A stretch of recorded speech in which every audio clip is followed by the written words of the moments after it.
We are live, and it's a couple minutes before 8 p.m. Central Time or 9 p.m. Eastern Time, but I thought I'd come on live now, and people can join us as they do. So I'm broadcasting as far as I know. I'm going to check out my own page and see what's going on here. So it looks like I am broadcasting, and I'm happy to have you be a part of this. So let's see, we've got about a minute before we officially begin. There we go. Some people are starting to come on in. Hi, Rick. How are you doing? I hope all is well. Thanks for joining us. Incredible. Rick Overton, fabulous comedian, fabulous actor, great guy, wonderful friend. Love you. Glad you're here.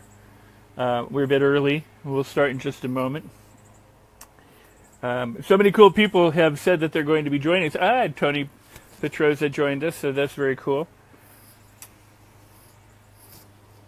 So, hello, sir. So, yeah, you can make comments. You can even ask questions down below. I should see them. What we've asked people to do is to send in their questions to Michael, and then Michael would forward them in the chat to me. What I plan to do now that it is officially 8 o'clock, welcome to whomever is here. What we plan to do is spend about an hour together, and then I'll do some question and answers, assuming that we have time. Or if I run out of things to say, then hi Trick, how you doing? It's great that you're here. Then I will answer questions. Hi Margaret, hi, how are you? Great, people are showing up. This is fantastic. Now, you may, and I'll have to say this again and again probably during this broadcast, but you may or may not be a member of the group Beyond NLP, Creating Your Best Life Ever. And you might want to join that group if you aren't. Because what we're talking about is how you have the best life ever, how you live a life that you design, that so that you get your goals, you make your dreams come true. I know a lot of people have had issues with The Secret and the Law of Attraction. They haven't been able to get it to work, so to speak. And we're going to address some of that tonight. We'll talk about that. We'll talk about some of the blocks, some of the things that hold you back from making your own life. Now, and then I'm going to tell you a little bit about me. So maybe I'll start off by telling you that right away. Hopefully this is recorded and will be available for replay. And if it is, you're welcome to share it with your friends and other people who weren't able to tune in live. But just so you know, we have the group Beyond NLP, Creating Your Best Life Ever. I encourage you, some of you are members, some of you aren't, I encourage you to join it. What's happening is this. Back before the turn of this year, back in December of last year, there were people who came to me and said, you know, we'd like to be mentees of you, we'd like you to mentor us, and we'd like you to coach us. And so I said I would do that. I would accept candidates for that. So we're creating an inner circle. We're creating another group that people can join, be a part of, have an ongoing learning experience. They can learn how to manifest, create their dreams, create abundance, live the life of their dreams or your dreams, and you can do that. But whether or not you join that group, or you stay in this group, or you're both, I want to add as much value to you as I possibly can. I want to help and assist you, and here's why. I'm going to tell you a little bit about me. I joined when I was 3 years old. My parents put me in acting classes, dancing classes, and decided they didn't want me to be an actor. They just wanted me to be well-rounded and to be exposed to the arts. My mom played piano. My dad did some music. They were both professional people. They were doctors. But both my sister and I had the luxury of being forced to play piano. To which I can't play a note today. Take singing lessons, and of course I can't sing. But the acting and the dancing, and I can't dance, but hopefully I can act, and I've enjoyed acting ever since. I was 4 years old, sitting in my mom's lap, watching Groucho Marx movies, going, I want to do that. That's what I want to do. I can remember that as if it were yesterday. Also, when I was 4 years old, I was playing in the backyard. We heard a horrific crash. We ran to the corner, and there was a terrible car accident, and there was a surviving woman who had gone through the windshield, and it was very graphic and very... Hi, Will. Great to see you. Matt, Lisa, Amy. Oh, so many cool people. but this woman had gone through the windshield, and her face was ribbed, and she was in pain, and she was suffering, and they were trying to ease her suffering. And I saw it in my head at that moment. I wish I could help her. I wish there was something I could do to comfort her, and I didn't know what, and I couldn't, and no one would let me get closer than I was. But that wanting to help, that wanting to be there for that person was something that has always stayed with me. When I was a little bit older, 4.5, 5 years old, a friend of mine dragged me into his recently deceased uncle's bedroom to show me the body. And I had this weird sensation of seeing this person lying in bed who I knew, and it was my first real experience with death, and not know where he had gone or how to answer it. There was nobody who would give me a contact. So, sorry. That was Michael. Michael was calling me while I'm live. He's like, "Showtime." I'm like, "Yep, I'm live." So I didn't know what to do with the recently deceased person. I didn't have a context to put in. I just knew that there was something about life and something about that there was more. So by the time I was 6 or 7, being raised a traditional Catholic, I decided I wanted to be a priest. I wanted to connect, commune with God. I wanted to have some kind of mission where I helped people to better understand what was going on, and that I could better understand. I asked my mom to read me books like The Prophet by Khalil Gibran and the Bhagavad Gita, and of course Bible stories and everything. By the time I was 11, I was reading and studying hypnosis, and the journey for self-improvement and enlightenment has been a lifelong quest. Let's fast forward. I've been involved with whole brain learning and accelerated learning, neurolinguistic programming, tapping, EFT, meditation. I've spent lots of time with gurus. I took sannyas in 1981. That means I became an initiate. I became a sannyasin. I became a swami. Shortly after that, in 1981, I had some mystical awakening experiences that were very beautiful and wonderful. I don't talk much about those, but I then created a meditation center. It was called the Sudhakar Meditation Center, and we taught meditation, the guided meditations and different meditation approaches. It taught people neurolinguistic programming and the like, which then branched into professional business seminars as well. But the bottom line was, it was always about having, my mission has always seemed to be to share these experiences with other people and help them help themselves. No one can do it for you. And you know what? I'm just an average person. I'm not smarter than anybody. I'm not better than anybody. I've had my own share of problems, my own share of failures, my own share of troubles, my own share of, you name it. It's been a roller coaster, like many people. I've had money, I've lost money, and yet what I have learned is that you can. Here's what I do. I live every day the way I want to live. I do what I do. I don't have a 9 to 5. I do have different passive streams of income. I've got different job opportunities that I now have newly invested into that I can share with you at a future time if you're interested. But I do exactly what I want to do. When my daughter was born, which was in 1998, I was shortly thereafter in Australia, and I decided I didn't want to travel. I wanted to be home and raise my children, and my son was born a couple of years later. And so I became a stay-at-home dad. 85% of the time I had the children with me. I went where I wanted to go. I did what I wanted to do. I saw who I wanted to see. I didn't work unless I wanted to.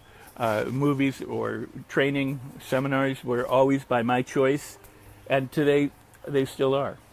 So if that's what you want, if you want to have a life by your terms, I want to help you have that life. And here's the important thing. Most people think they have to work harder in order to do that, or they have to work more jobs, or they have to make more money. They have to do something in order to succeed. And I'm here to tell you, you're already a success. And you have everything you need within you. And you may not have tapped into it, you may not have realized it, you may not know it, you may not recognize it, but it is right there within you. And all you have to do is tap into it. All you have to do is kind of flip the switch a little bit, and you'll make an incredible difference for yourself. Now, the people who've tried The Secret, let me address this. People say, I've done affirmations and they do not work. I've tried to manifest abundance and I don't get anywhere. Nothing happens. Nothing changes. I've spent years struggling and I just can't seem to get ahead. Well, here's the thing. The law of attraction is kind of a misnomer, but there are laws. Like, think of it this way. Gravity doesn't just work sometimes and not other times. Gravity is always working. But we can overcome gravity in certain situations with the law of lift. We can take off in planes. Will Schreiner is watching and listening, and Will's a pilot, so Will knows all about lift and circumventing gravity. Right, Will? And I'm glad that you're here. Will is one of my oldest, dearest friends in Hollywood. His brother Ken and I and Will, we cut up the streets of Hollywood and Beverly Hills back in the 70s. So thanks for joining us. But we have the law of lift. Gravity still works. And if you were to step off a curb, you're going to hit the ground. You're not going to fall up. You're not going to stay in the air. You're going to go down. That's what gravity is. Same thing with this thing called law of attraction. It's always working. You're always getting exactly what you are setting out to do. And the problem is are you getting what you want or are you getting what you don't want? Because regardless of want or don't want, you're getting exactly what you're thinking about. And that's why I write my blog, Daily Inspiration and Gratitude. Many of you are readers of that. And that's why for 3 years, guess what? In a day or two, it's literally 3 years. That means it's 365 plus 364. There was a leap year in there. Times 3, whatever that is. It's like 1,096 consecutive daily blogs I've written to share this very concept. And that is that, hi, Carrie. Hey, Brian. You're always getting what you're thinking about. The problem with most people is that they master minor things. They live a life of distraction. They aren't fully and completely focused on what it is that they want. So they think, I want $1 million, or I want a life of happiness, or I want this particular person in my life, or I want to have more free time. And then they spend most of their day concerned with traffic, with bills, with the kids are nagging, the phones are ringing, the house is a mess, or whatever, and they're distracted. Napoleon Hill, who I'm a huge fan of, originally said, if you set an intention and you focus on it, whatever you conceive, and bring yourself to believe that you can achieve it. So whatever you hold, hi Elizabeth, hi Carla, whatever you hold in your mind as a burning desire, is an intense passion, according to Napoleon Hill. If you believe it, you can achieve it. Now, he said, notice, I didn't say the word you will achieve it because everybody's different. Not everybody will do what they need to do in order to achieve it. But if you hold it in your mind, you can achieve it. And that's so exciting. That is so truly exciting. Because if your mindset is right, what happens is everything inside you begins to align. Everything, see, it's not the law of attraction. Truly, it's the law of creation. It's not like you attract things as much as you make things happen. If you say, I'm going to be a millionaire, and you set out to do it, you are the one who is doing it. You are the one who is making it happen. The problem with most people is that they think, if I just sit in my room and hope and wish and pray to be a millionaire, I'm going to get it. And that is not how it works. It just doesn't. Now, it might. I mean, maybe somebody somewhere, boom, you know what? People win the lottery. It can happen instantly. Somebody just won $447 million the other day. People die and leave people money. Bang, overnight they go from rags to riches. Clients come out of nowhere and go, you know what, I want your services, or you get the dream job that you didn't ever expect to get, and your life can instantly change. So don't think that your life can't instantly change, because it truly can. And at the same time, if there's something you want, you make it happen. You intend to make it happen. You put your mental energy into making it happen. Napoleon Hill said, decide what you want. Clarify it. Some of us have to do that by knowing what we don't want. People say, I don't want somebody who smokes. Okay, what do you want? I want somebody who smells nice. I want somebody who breathes freely. I want somebody who's focused on health. I want somebody who eats well.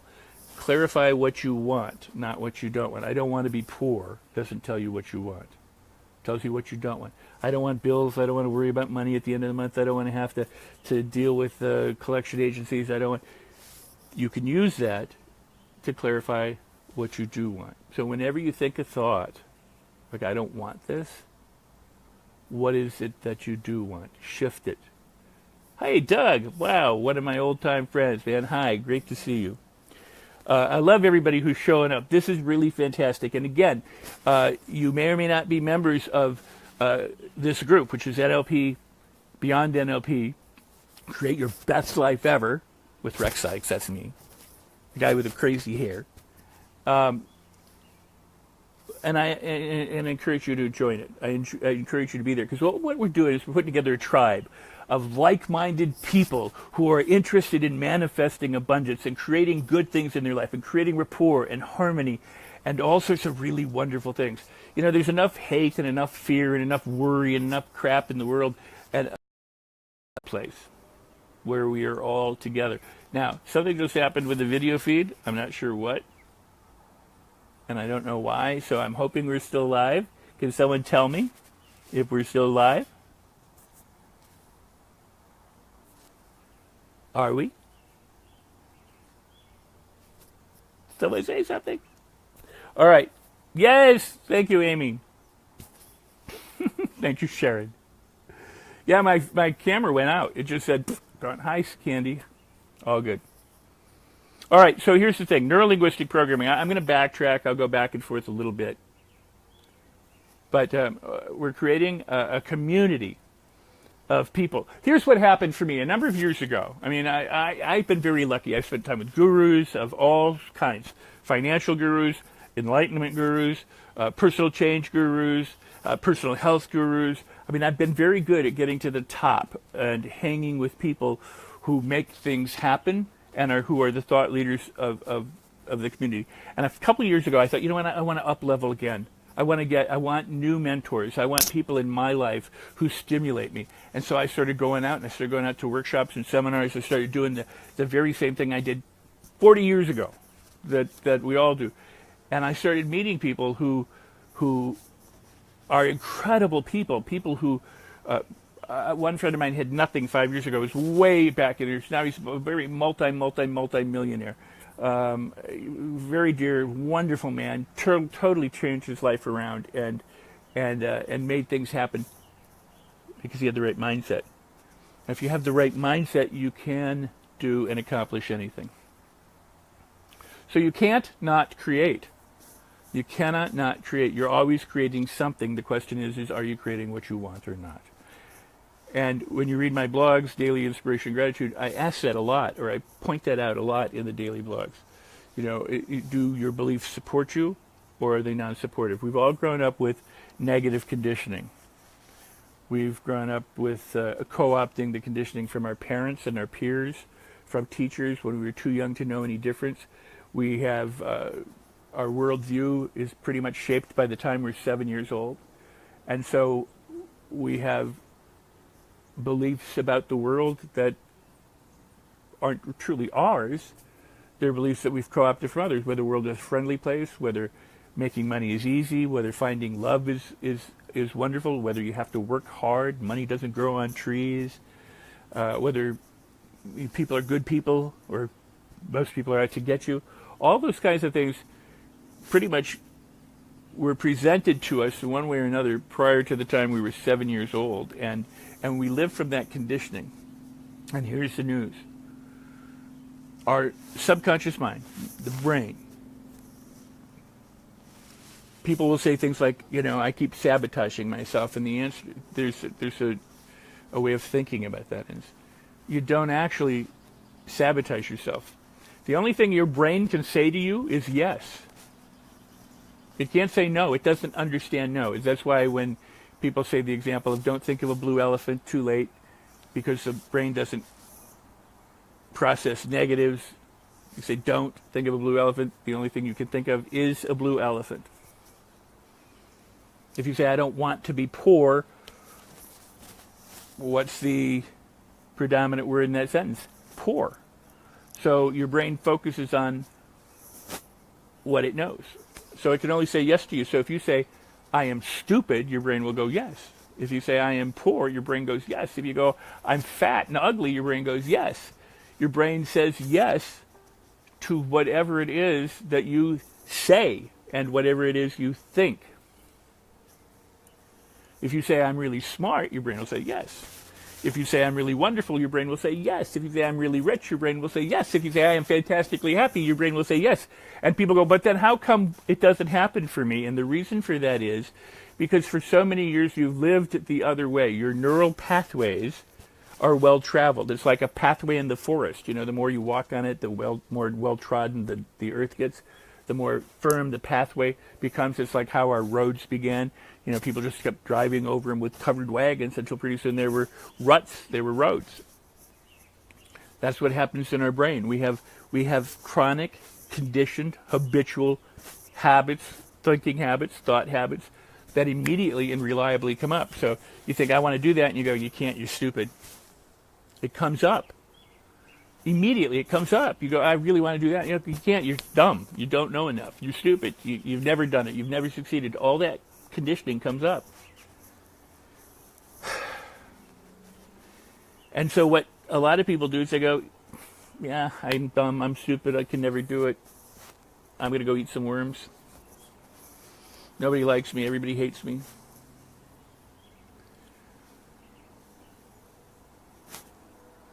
We live from what we declare. We live from our thoughts. Thoughts precede our action. Thoughts create our feelings. And here's the thing, if you have a less than glorious thought, guess what that produces? It produces a less than glorious feeling. So you think a crappy thought, you have a crappy feeling, and then guess what? From that crappy feeling, you have another crappy thought. It becomes a cyclic loop. And then you have more crappy feelings, and so it's a spiral down. And so pretty soon people go, yep, I'm going to eat worms. My life sucks, and I never get anything, and I don't amount to anything, and it's hard and struggle, and I've tried the secret, and I affirm, and I visualize, and it doesn't happen. And you know why it doesn't happen? Because of all the old chronic habitual conditioning that is automatic, it's reliable, it is immediate. It comes up just like that. And here's the answer to that most people don't teach you. That's exactly what you want it to do. You want it to come up. You want it to go, I want to do that, and you want it to say, no, you can't. You're stupid.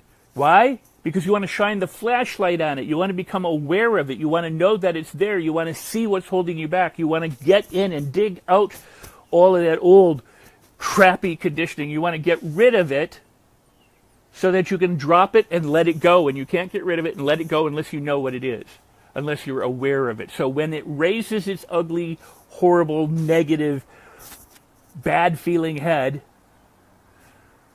thank the universe, thank your lucky stars, thank God, thank yourself, thank whatever, bless it, you are blessed. Your own subconscious mind is revealing itself to you. It's revealing the limitations, and if you go, wow, I need to know this, now I can be free of it. But most people don't. They resist it. They go, oh, shoot, I'm thinking negative thoughts. I'm a bad puppy. I'm going to go sit in the corner and just pout. And they give up. They quit. They go, I tried the secret. I tried it for 6 months. It didn't work. You know what? I'm an actor. I'm in Hollywood. You go, and people in Hollywood, I can tell you this right away. And Rick and and Will and those people who are there might agree with me. People go to Hollywood and say, I try it for a year. I'll try it for 5 years. I'll give it a shot. See what happens. And if it doesn't work out, I'll go home. Guess where they are? They're home. Because anyone in Hollywood who's made it in Hollywood to any degree of success knows that success is not an overnight thing. It's a 10 to 15, maybe a 25-year journey. It is a process. You're not done ever. Even the people who reach the pinnacles of success, the stars, have a bell curve. They're up and they're down. They're only as good as their last job. It's a journey, and your journey is one of creation, and what you create and how you enjoy and how you live. And if you let a thought stop you, which is what most people do, you will be stopped. So Napoleon Hill said you have to focus on your final destination and have to believe that you can do it. So people say, I want to be a billionaire, but they've not made $100,000 in a year. So they don't believe that they can be a billionaire. They want it, but they don't really believe it. I say go ahead and think. You want to be a billionaire? Great. You think that, you want that, all you want. Now let's set a goal that will get you closer to being a billionaire. Let's make $10,000 this year, or $20,000, or $100,000, or let's make an extra $100 this year. Whatever it is that you can believe that still represents enough of a challenge for you. And it can't be boring, can't be uninteresting. It has to be something that you go, yeah, I would like to do that. You set an intention and you make it happen. You create that extra 100, you create that extra 1,000, you create that extra 10 or 20 or whatever it is. And you know what happens? You win. You won. And you know what happens when you win and you won? You feel good. When you feel good, you think better thoughts. So if you structure your life to have lots of little wins, along the way, the journey becomes that much more enjoyable. So you think positive thoughts to override the negative, so that whenever a negative thought comes up, you shift, you switch, you turn. You literally turn away. It's kind of like you're going down the road, you make a wrong turn. What do? You correct it. You turn the other way. You're going down the road of life, and you think, oh, crap, I could never do that. You stop. You take a deep breath. You chill out. This is what the Attitude Activator is all about, by the way. It's a tape program that I did back 20 years ago. Somebody asked about it, said, can they buy it? Yes, you can buy it. It's on my website, Daily Inspiration and Gratitude. You can find it there in the store. And if you can't, I'll help you. But at any rate, the point is you stop, you take a deep breath, and then you shift, you turn away from what was a difficulty, what was a problem for you in your past, even if that past was moments ago, and you turn toward what it is you can begin to do. And you make those baby steps toward the destination. So you ultimately want to be a billionaire? You make $10,000 this year, $20,000 next year, $100,000 the year after that. You step up in the same way that the journey of 1,000 miles begins with a single step. Every step you make that gets you closer to your goal gets you closer to your goal. It's that simple. But a lot of people will stop. Their mindset isn't right. They go, I don't know how to do this. Back when I was 25 years old, I had an incredible crisis, something that happened to me, and I won't go into it now. I've told it in other places. I'll tell it again. I'll tell it in the other groups. But, and by the way, we're going to have webinars coming up, and we got Zoom programs coming up. We got different group stuff coming up. I got a lot of stuff to share. And as I said, I've even got some, if you're interested, I've got some money-making opportunities that you might want to be interested. I mean, it's up to you. I'm not selling anything. Well, no, that's not true. I'm selling everything. I'm selling you on personal change. I'm selling my kids on living a fantastic life. Everything we do is a sale. I'm not asking you for money at the moment. I'm just selling you on the notion that you can make change and you can progress step by step. So you have to know where you want to end up. So you want to be a billionaire. You want to have the romance of your life. Not everybody wants money, okay? Maybe you just want to have more free time. Maybe you want better health. Maybe you want deeper friendships. Maybe you want a nicer car. Maybe you just want some clothes. Maybe you want to learn to play the piano. Maybe you want to sing. Maybe you want to take acting lessons and be in a play. Maybe you'd like to write. It doesn't matter what your goal is, what your dream is. Napoleon Hill said, figure out what you want and believe that you can have it. So some people think I'm not worthy. That's that thought. You got to change it. I've never done it before. Of course you haven't done it before. If you had, you'd be an expert at it, wouldn't you? So don't worry about it. Give yourself a break. Cut yourself some slack. Relax. Enjoy. Allow yourself the latitude to to ease your way through life. You can do all of this in an easy and relaxed way. You can kind of lazy way yourself into riches and to write all the good things you want. You conceive it, you bring yourself to believe it. He said you have to make it a burning passion, a white-hot burning passion. In other words, it has to be the focal point of your mind. It has to be there day and night. I recommend getting up first thing in the morning. You create some really good morning rituals. I get up in the morning and go, I love my life. How can I be of service? What can I do today? How much magic and mystery and miracles are going to happen for me today? And guess what? They do happen. Some are small, some are big. I found a dime in the sauna today. You know what I did? There was nobody there. I went, yay, I found money. You know why? Because my brain doesn't know a dime from $1 million. All it knows is that I'm celebrating that I found money. I looked into money. There was a dime on the floor in the sauna today. I'm going to celebrate it. I'm going to live it. I'm going to have a great time with it. It's a dime, for crying out loud. It's 10 pennies. I love my life. And when you enjoy your life and you enjoy and you have gusto and you have thrill and you're vibrating high, then everything aligns. All of your inner resources align. You become congruent. You become like a laser beam and you can target your goals. But always remember, the journey is what's important. So you desire, you believe, and you feel wonderful. So, Napoleon Hill. You can go back to the Bible, you can go back to the Bhagavad Gita, you can go back to the Vedas, you can go back to ancient texts. I love Napoleon Hill, and I'll tell you why. Because Napoleon Hill is one of the original modelers. You know, NLP, some of those people are here, know a lot about NLP. Some don't know anything about neurolinguistic programming. I've taught neurolinguistic programming for, almost 40 years, something like that, 30 years, 40 years, whatever it's been. A fascinating tool. And we talk about modeling. And the apostles were like the original modelers. I mean, they hung out with Jesus. They were trying to imbibe and figure out what he did. You know, and he was trying to pass information along to them and go, look, you know, if you think and act and behave and believe like I do, you will do even greater miracles than I will. So, but Napoleon Hill had the opportunity with Andrew Carnegie, the richest man in the world at the turn of the 19th century or 20th century.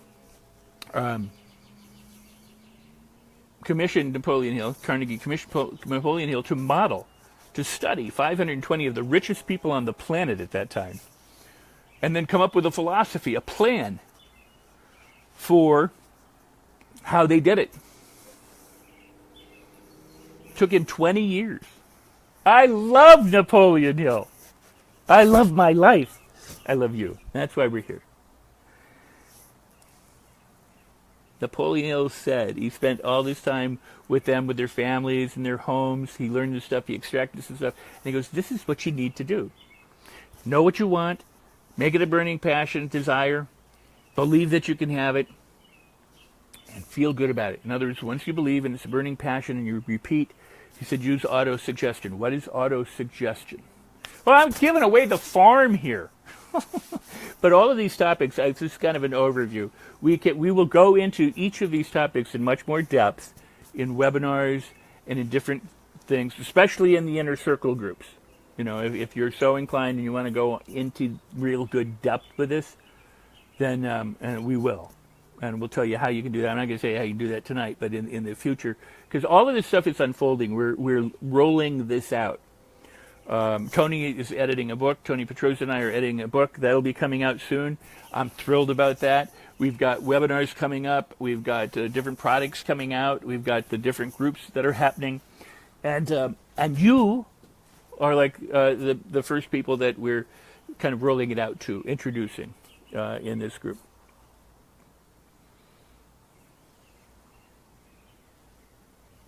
He said use auto-suggestion. Well, what is auto-suggestion? Auto-suggestion is repetitiously saying the same thing over and over to yourself. It's affirmations, it's declarations. And how do you make affirmations work? You do it with intense emotion. Now, I, in the 80s, early 90s, wrote an article, Why Affirmations Do Not Work and Why People Have Problems with Them and what you need to be able to do. You need to be able to direct your mind. So I came up with something called directed questions. This is when I was saying I had a crisis back when I was in my 20s. Something happened to me. And I spent time, a lot of time, trying to affirm and make things happen, and nothing was happening. And I felt really bad.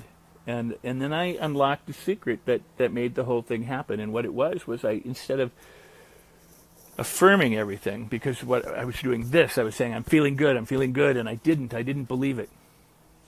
It was too great of a leap for me. I wonder how soon before I can begin to feel good. Now, there are videos on YouTube of me talking about this. There's my articles. There's articles about me, expounding on directed questions that you can find on the internet. Certainly in my, but for those who don't know, I came out with the Ultimate NLP Home Study Program. Part of what I did prior to creating and doing NLP programs, I told you I did meditation and seminars, was I created something called mind design, which originally would have been life design, and I couldn't trademark that because it was too close to a medical company that had life design.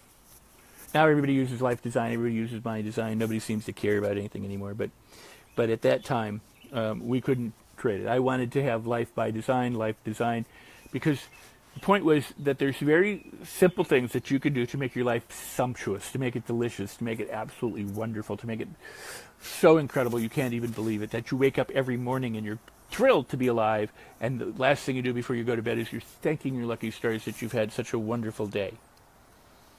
Even when the shit hits the fan. I said shit. I said shit. I play with you, right? Okay. So here's the thing. You direct your brain. If you say, I wonder how soon I'll feel better, your brain doesn't know the answer to that. But there's something called transderivational search. It's what we do all the time. Your brain learns through questions. You say, well, I don't know if that's true. Is that true? Yeah, it's true. That's a question. If I say, where did you get your shirt? You may have to think about it. It may have been a gift. You may have bought it somewhere. But you will come up with the answer. If I say, where'd you get your shirt? You don't go, I was abducted by a UFO. Your brain knows how to go after the information that you ask of it. Now, I didn't originate questions. Questions have been around. The Socratic method have been around forever. But what I unlocked, what I learned, was how to direct your mind in a positive way using questions to be able to more easily bring about changes. To affirm by asking a question, how soon can I discover I am truly rich and abundant, is a different thing than saying I am truly rich and abundant. Because if you don't feel truly rich and abundant, then you can say, well, I wonder how soon I will feel rich and abundant. How quickly can I discover the many different ways I am already rich and abundant? And your brain has to look for that. Now, if you said, what's the capital of Arizona? Your brain goes, boom, and it'll either tell you you know or you don't know. But if you ask a question you don't know the answer to, your brain continues to look for it. And if you continue to ask that question, in how many different ways am I marvelous? I don't know. How many different ways am I marvelous? Let me count the ways. What are the 5 different ways in which I am truly incredible? Then, yeah, it does sound like Erickson, and that was the interesting thing.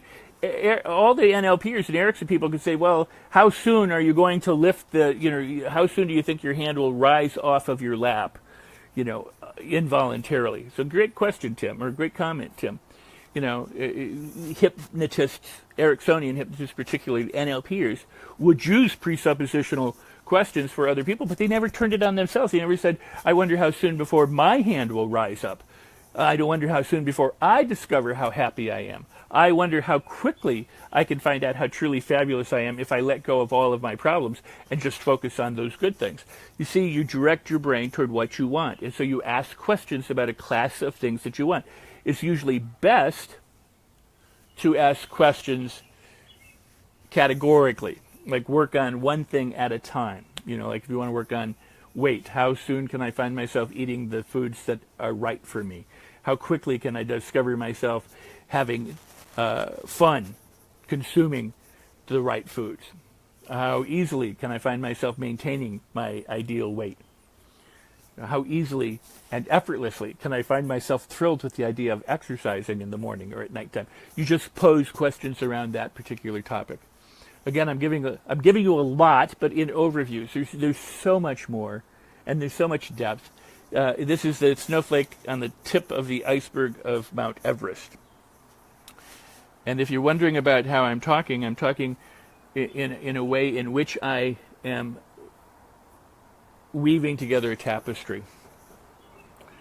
I'm changing topics and going back and forth and allowing your brains to stay open. See, here's the important thing. I go back to the life design, the mind design. It's about questions. It's about the simple things. It's about the wonderful things that you can do that allow you to create the life that you want. And I run all my programs through that. So the Ultimate NLP Study Program, my practitioner programs, Master Trainer Tracks, all of those are run through my mind design. And I don't point out this is my design and this is NLP necessarily, but I am coming out with a mind design product, a mind design. In fact, you can become a mind design trainer if you're interested, which will allow people to accelerate the rate at which they're able to change and grow, and also train other people in how to do that. So, just so you know. How many happy thoughts can you think? It's like a favorite question of mine. How many wonderful thoughts can I think today? And in how many different ways will I be surprised by the glorious, wonderful thoughts that I find myself thinking? And how amazed and delighted am I going to be as I discover myself feeling incredible sensations moving all through my body? And how thrilled will I be to find something that allows me to be feeling marvelous. See, it's all about feeling good. When you're feeling truly wonderful, when you're vibrating high, then you are creating. Then you're creating and you are attracting and you're manifesting. It's like moths to the flame. You make other people are attracted to you when you're vibrating high. And you're attracting those kinds of high vibrating people. And you're attracting the same situations and events. And guess what? If crap comes up while you're in your high vibration stage, embrace it. That's what that's all about. Again, if a negative thought occurs, if a negative feeling comes up, that is beautiful. You want that. You want that. You want these things to come up so that you can let go of them. See, what you resist persists. What you allow, you let go of. So when you doubt yourself, when you fear, when you're worried, when you're depressed, when you're angry, when you're sad, when you're frustrated, these are good moments. This is part of life. Don't ignore them, embrace them. Yeah, nobody's ever told you that. You know why? Because if they did, you'd find your power. The people, I'm convinced that people don't want us to be powerful. And so what happens? They give us cell phones so that we're distracted most of the day by going, why the heck doesn't this thing work? What's going on with this thing? I punch it, but it does, I go through that. Why does this thing not work? It's a distraction. You know, one of the most powerful things that ever happened to me years ago was I realized living in Los Angeles that wherever you are is where you are, especially on the freeways and the traffic. So I created for myself a driving meditation. Somebody cuts me off, that's exactly what was supposed to happen. Somebody gives me the finger, that's exactly what's supposed to happen. If I'm stuck, that's exactly what's supposed to happen. Now, if you're in the movie business, you know you have to leave early so you can show up on time on the set. Because if you don't get there a half hour early, you're late. You're holding up a whole lot of people. So I am chronically early. But if I'm in the situation where I'm stuck in traffic and I can't go anywhere, I surrender to it. What else can you do? You can't go anywhere. Using traffic is one of the best meditations you could ever have because it's going with the flow. And sometimes you're stuck and somebody cuts you off. If somebody cuts you off, why does that ruin your day? What is it about that? See, again, a question, see? What is it about that means you have to be angry and you have to give them the finger and you have to be pissy with them and you have to go at dinner time and go, you know what this jerk did to me on the freeway this morning? I can't believe it. So you make your life what you want it to be by creating what you want inside your head. Again, mindset first, what you think is important. You conceive it, you imagine it, you know what you want, you clarify it, you get that specified. Best thing to do, write it down. Write down what you don't want, and then write down what you do want. Then you can throw away what you don't want, and focus every day on what you do want. Clarify it. And repeat it. Napoleon Hill said that the more you repeat it every time, you suggest it, you auto-suggest it, you affirm it. What's an affirmation? It means to declare it. I declare this to be the case. I told you can use questions. You can do that too. If you don't believe it, use the question to get you there. How soon can I begin to believe this? How soon can I find myself feeling wonderful? If saying I feel wonderful is too big a jump for you, how quickly can I discover myself feeling wonderful? What are the little things I can do? What are the little things I could pay attention to that allow me to notice that I feel wonderful? And any problem that you ever have, any obstacle, you are bigger than any obstacle, for crying out loud. You know, people are wimpy today. They blame, they excuse, man, they whine, they suffer needlessly because they think that the problems are bigger than them. It's the economy, it's the weather, it's the traffic, it's the government, it's them, it's the other people, it's the left, it's the right, it's whomever. You are bigger than any obstacle. Get that through your head. I love the biblical story of David and Goliath. David rushed the giant. He said, God will be victorious today. And he ran toward Goliath. And he slew the giant because he was bigger than him, even though he was a tiny guy. He was not a child, but he was a tiny guy. When you get overwhelmed, you chunk it down. You don't eat the whole meal by shoving all the food into your face at once. You do it bite by bite. Cut up your problem into tiny little bites and little steps and take them a little bit at a time. Don't try and do it all at once. That is overwhelm. That is victimhood. Got it?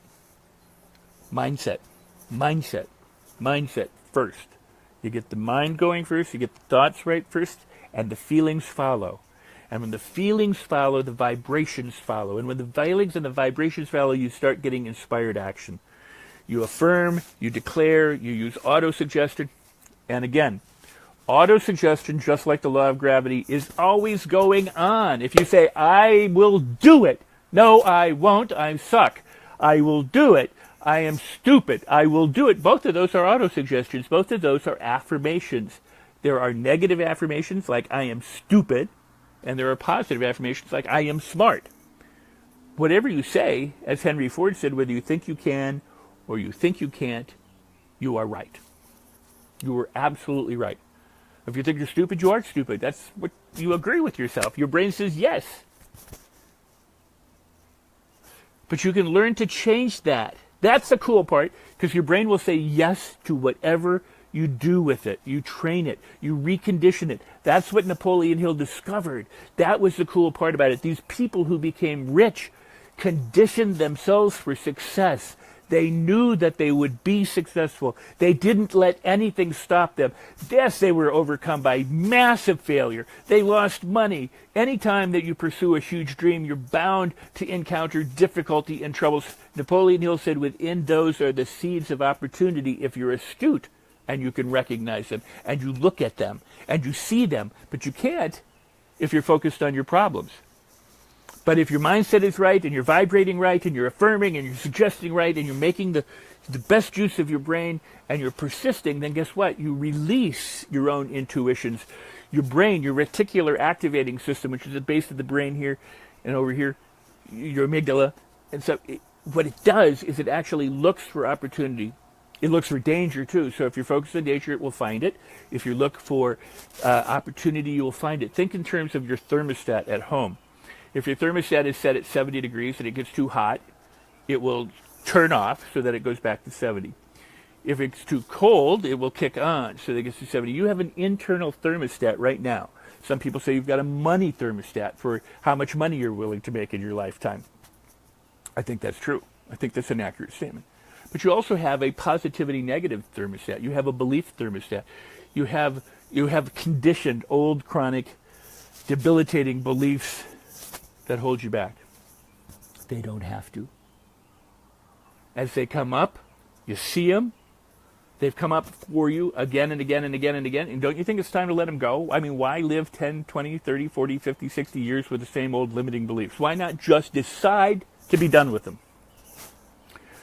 The power in the decision, and my blog the other day was about the power of decisions, that the second you make a decision is when all the doubts and all the fears and all the anxiety will come up.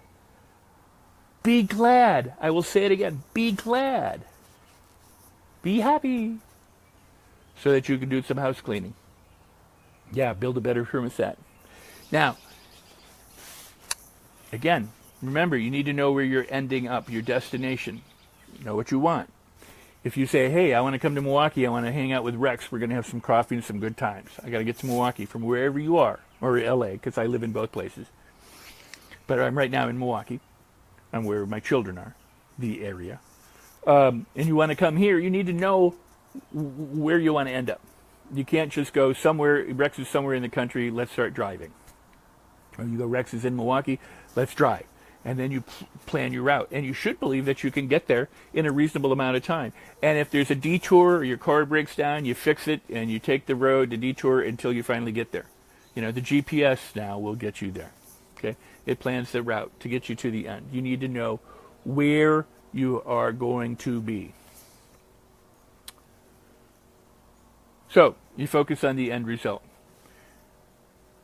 You feel all the good feelings of having that good that you desire now. That's another way to approach it. I want to be confident, so I act like I'm confident now. I feel all those wonderful feelings, and I'll have more confidence. This is what we mean by the law of attraction. You create it. It seems like you're attracting it, but you're actually creating it. You're creating the opportunities. You're creating the awareness. You're creating the situations and the events. You are attracting the people, and it's all you're doing. And yeah, there's outside influences, and you either react to them the old way or you respond to them out of your power, out of your presence. So here's the thing, and here's the problem with most people. I've had people come to me and ask me to be a mentor, if they can mentor with me, and the answer is yes, you can be a candidate for that, or coaching, I can take that. I've got practitioner and different programs and different trainings coming, the mind design trainings, and we've got webinars, and we've got the inner circle and all sorts of things that you can take advantage of. But here's the question that we all have to ask yourself, and that is, how teachable are you? Because how coachable are you? Because people, the two things that people have difficulty with is being teachable and being willing to change. They'll say, I want to change, and I'm yes, I want to learn, and they used to go do this, and they go, well, I can't do that. In other words, how much television would you be willing to forgo in order to get your dreams? How much money would you be willing to spend in order to get your dreams? How much time would you be willing to invest in learning what to do so that you could get your dream? How willing are you to change, and how coachable are you? How willing are you to actually learn, to suspend judgment, to let go of what you think you know in order to learn something else? You see, the saying is that when the student is ready, the teacher appears. That's true of your own self. When you are ready, your own inner teacher will appear. When you are ready, your own wisdom will be revealed to you. Now, an outer teacher can appear as well. So if you're willing and you're ready and you're wanting and you are available, then you can learn. I did something called the Mastery Loop that I presented in all of my programs, and it's based on how we approach information and what we need to do to learn it. So, for example, neurolinguistic programming, go back to the modeling. NLP is about modeling, and it has particular approaches and methodologies for overcoming difficulties, problems, phobias, fears, changing limiting beliefs. It's a wonderful tool set. And what I've always been a huge proponent on is not just having tools, but having the mindset of a person who uses that. So, for example, it's one thing to have a box of saw and a hammer and nails and screwdrivers. It's another thing to be a carpenter. It's another thing to have the mindset of somebody who can build. And not only build, but they can repair, but they can create. They can design and they can architect. So, NLP is a powerful methodology. So is tapping. So is EFT, which was originally the Callahan method. Fabulous approach for being able to eliminate things very quickly. And again, all of these things are things that we can discuss. Yeah, how coachable are you? That is a term you said that you use in football. Tim O'Keefe says, yeah, exactly. How coachable are you? How willing are you to let go of what you think you already know? The most dangerous words in the English language are, I know that. One of the reasons why I didn't write books for many years, people convinced me to put out home study programs. They said, people, they need to hear from you. They need to know. If they can't attend your seminars, they've got to get your materials. And so reluctantly, I put out some videos, and I put out what became one of the best-selling NLP training programs out there, the Ultimate NLP Home Study Program, mine. It was 32 hours. I mean, it was 45 hours of NLP and video and a manual like this, and then people stole it. It's all over the internet. I mean, I don't know if you can get it now, but how to get people to do what you want. We put out some basic intro things as a way of introducing people, because what happens is that people read a book. Books are great after the fact, but before the fact, what happens is people come into a seminar and then go, "Oh, I read that in his book. Oh, that story, I know that. That was when he was 4 years old and he was, saw that accident." Immediately the mind shuts down. They go, "I know that." They don't have to listen any further. They're making a comparison between what they read, what they think they know, and what's being said. They're not open and available. And what we want to do is be open and available. And here's how you get good. With NLP, here's the side that I don't like with commercial NLP. A lot of people want to fast track. They want to be practitioner, master track, then they want to be a trainer, and they want to provide it. And so they rush their training. Mastery is about mastering the basics and the fundamentals. Mastery means take a few simple things and get really, really good with them. When you see a professional golfer or a professional baseball player or a professional football player warming up for a game, you don't see them doing massive trick shots. You see them fielding grounders. You see them throwing the ball back and forth. You see them punting. You see the golfer putting and maybe doing a couple of drives. They don't go fancy. They stay to the basics. If you master the basics, you're going to have everything you want in life. If you master your thinking, you can have everything you want in life. Napoleon Hill said, "Think and grow rich." He didn't say work hard and grow rich. He didn't say struggle and get rich. He said think and grow rich. Know what you want. Make it a burning desire. In other words, you have to focus on it day and night. That means it occupies your thoughts more than your problems do, okay? More than what you're going to eat and what's on television does.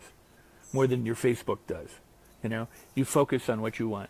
If you want to be a really loving parent, focus on being a really loving parent. If you want to be a really rich person, focus on being a really rich person. Believe that you can do it. That comes through the affirmations, through the auto-suggestion, through the declarations, through the mindset. Remember, when you think it, you produce good feelings, you have good thoughts. If you think negative thoughts, you have negative feelings, you have more negative thoughts. You either spiral down or you spiral up. Here's how I want you to think about everything. Does it support me or does it not support me? Does it get me closer to my goal or does it take me further away? It's that simple. In my workshops for years, I said, you got one hand, you got diamonds, the other hand, you got dog shit. What do you want? Diamonds or dog shit? Diamonds or dog shit? And some people go, dog shit. Because that's what they take. And then they smear it all over their face. They wallow in it and everything. And when they could have had diamonds, they chose. Remember, you choose every second, unconsciously or consciously. You are making a choice. So, I don't know. I mean, I could go on and on and on forever. There's so much more. And I want to do this. I want to stop talking and start answering questions. Because I don't want to add to it. I want to clarify where we've been so far. Is that cool? Are you good with that? So, if you do the right things long enough, consistently, you will make it happen. The last thing I'm going to say is structure your life so that you win. Let's say you want to lose 10 pounds. 10 pounds may seem like a lot, or you want to lose 50 pounds. That may seem like a lot. If you say, I'm going to lose a pound in the next 2 weeks, and in the next 2 weeks you lose 1.5 pounds, guess what? You won, man. You did better than you had anticipated. If you make it small enough so that you exceed your expectations, then you win. Structure your life so that you're always winning. Structure your life so you've always been winning. Oh, hey, thanks, Tim. If you structure your life so you're always losing, that's getting dog shit. Make your life diamonds. Design your mind. Design your life. Would you come with me on this journey here in this group and or in the other groups as we go? Because a lot more people will be in this group probably than that join the inner circle. But if you come with me, there's so much we can explore. And there's so much that you can have. So, all right, so here's the first question. How do you override self-doubt and make a desire a burning desire? By consistency, by reciting your, and I talked about this before, I don't know if you were here or not, but here's you go. Affirm it, or whatever your doubt is, you say the opposite, or you ask a question to the opposite, and you continue to do it, and you do it with positive feelings, and you do it for as long as you have to do it until you believe the other. Now, there are other things you can do. If you know NLP, you can anchor good feelings. You can create positive resource states. You can change your beliefs by changing the internal work in your head. Those are all kinds of things that we can talk about. There are approaches to that. But if Napoleon Hill said it, or the way Napoleon Hill said it, and everybody since the dawn of humankind has said, what you focus on is what you get. What you focus on is what you get. So if you're focused on your doubt, that's what you're going to get. So you need to stop, you need to take a deep breath, you need to turn, you need to shift. You know, it's kind of like if you keep punching yourself in the face, at some point you got to stop. And go, I'm not going to punch myself in the face anymore. But now there's a void. What are you going to do? I'm going to do this instead. I'm going to caress my face. I'm going to caress my face. Oh, that feels so good. And you focus on the caress. You focus on what you want, not on what you don't want. That's how you override self-doubt. And you make a desire, a burning desire. You say entertain it, to imagine already having it. If, for example, you say, I want a new home. If you already imagine living in that home, and you're walking through that home, and you're smelling the smells in that home, and you're feeling the comfort of living in your chairs, and you visualize it fully, and you imagine yourself sensorially. You see, hear, feel, taste, and smell that as if you already are in that house, to the point where you can taste it, where you can feel it. Napoleon Hill, I encourage you to read Think and Grow Rich, especially the chapter, well, you got to read all of it, but the chapter of an auto-suggestion tells you what to do, and the chapter where, you know, in terms of faith, in terms of creating it, says to recite things day and night. Write it down, crystallize it, reduce it to a small card, you know, also you can put it all around the house, you can have vision, but whatever. But reduce it and carry it with you, and throughout the day remind yourself of it and repeat it and recite it and continue to do it. Thank you. I'm glad you got it, Maurice. Thank you. Now, somebody was asking about masterminds, and this is a particularly interesting topic for me, and that is this. What's commonly taught about or sold as masterminds today aren't masterminds. You can have a mastermind group this, mastermind group that, the NSA has a mastermind, this has a mastermind. They aren't masterminds. They're groups that they call masterminds, but they aren't masterminds. A mastermind, according to Carnegie and according to Hill, was a very specific collection of people, each who specifically fulfilled a particular function. Meaning somebody might be the idea person, somebody might be the financial person, somebody might be the problem-solving person, so each person fulfills a function, who are all come together around a common goal, a common mission, a definite chief purpose, according to Carnegie and Hill. They've come together for that, and they are all in harmony and accord. And one person manages the mastermind, and if people get out of harmony or out of accord, you may fire them and ask them to leave. It's not a group think. It's not where people get together and brainstorm. It's not where people just come to study neurolinguistic programming. It's a very specific task-oriented group where two or more minds come together and create an exponential, a third mind. They connect with infinite intelligence, in other words. You can call it God. You can call it infinite intelligence. You can call it your subconscious. I don't care what you call it. That's just me, by the way. You know, this is what you have to know about me. I love quoting the Bible. But it doesn't have to be the Bible. I love quoting the Bhagavad Gita. I love quoting the Vedas. I love quoting Bhagwan Sri Rajneesh. I love quoting, modern day philosophers. I love quoting Wallace Wattles, Ernst Holmes, Neville. I love Napoleon Hill. You call it what you want. Okay? Don't get hung up on names or labels. Don't get hung up on philosophies. What are the offerings as far as classes, seminars, products, either now and in the future? Excellent question. I'm glad you asked.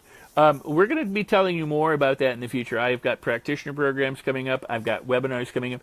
I've got a fabulous thing that NLPers are going to drool over, a business opportunity, but also a way of simplifying what they're doing. I have a way of creating in terms of sales, of upping your sales closing rate up to 300% in under 90 seconds or better to determine your buying strategy, the customer's buying strategy. That's just one fabulous thing. There's many different things that I'm offering, but what I'm really interested in, and I hope you are too, is creating this inner circle group to be one who's interested in manifesting and creating their best life ever, who's interested in creating abundance, living a fabulous life, taking it step by step, learning in depth, and then spreading it out and sharing the world. See, I used to say in all of my workshops, and all those who have been with me through the years, and some of you are right here, will remember, say you can light you can light 1,000,000 candles off of just one candle, but your candle has to be lit first.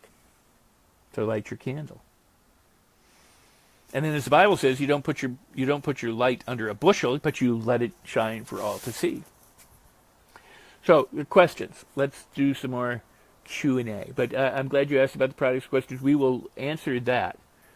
And I'm creating an ongoing, continual learning environment for people.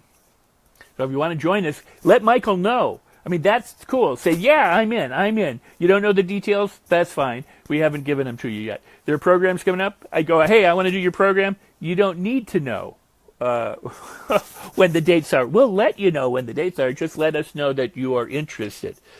And for those who want to stay right here, we're right here. I am here for you too. This is what this is all about. So let Michael know. Michael, and good, Glenn, you're in. I'm happy. And because this is a great way to learn. And I'm so thrilled. Oh, Amy, I'm glad you're in too. So this is very cool.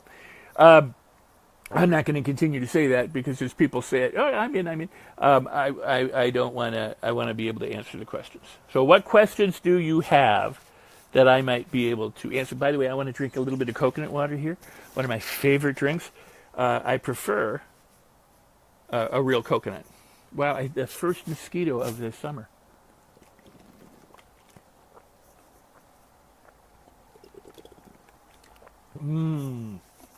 That drink that refreshes.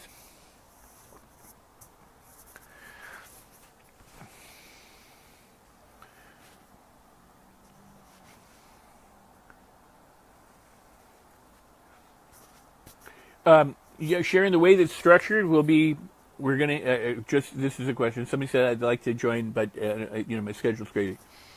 What we're creating is a website in which I will continue to do webinars live. Those will be uploaded. Hopefully this will be recorded and be available. You can share this with your friends, and you can point them to come to our group and invite them to join us. But we'll have a website, and it'll be like you come in. You'll have your own personal library.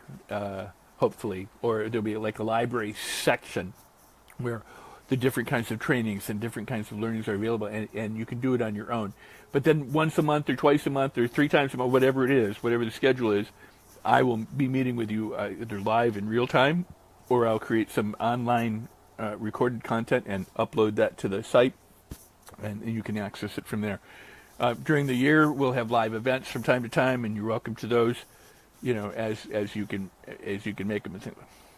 So here's the important thing. Remember, if you read my blog, and I hope you do, and it is wonderful. Yes.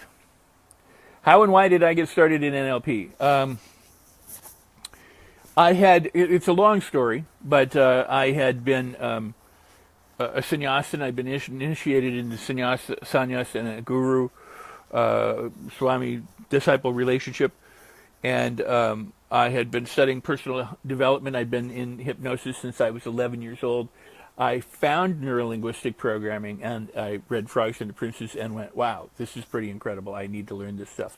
And so I started studying it with other practitioners and learning it. Ultimately, I later went on and I worked with Richard Bandler, and Bandler worked with me, and I worked with most of all the big trainers. We had Idea Seminars, which was one of the, at the time, probably one of the top premier training sites in the world.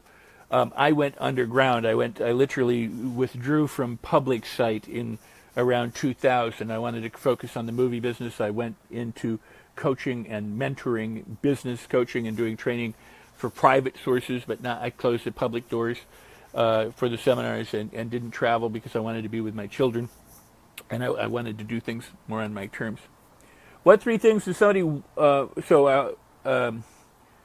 accelerated learning? How does your version work with creating our best life? Accelerated learning.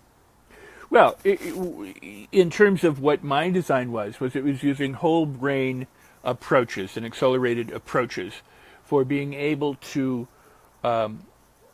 design and enjoy your life. And it was taking different kind of exercises and bits and pieces and applying them to how do you have more fun. Kind of like, learning to juggle. It would be one of the things we would do in programs. I would encourage people to learn how to juggle. Now, that sounds crazy, and you don't have to become good at juggling. Some people go on and actually get great or master it. But by learning to juggle, and then by asking themselves questions while they were juggling, like the director questions, they were using their brain in different ways. They were creating new neural pathways, and the whole point was to create new neural pathways and to do it easily and enjoyably and fun.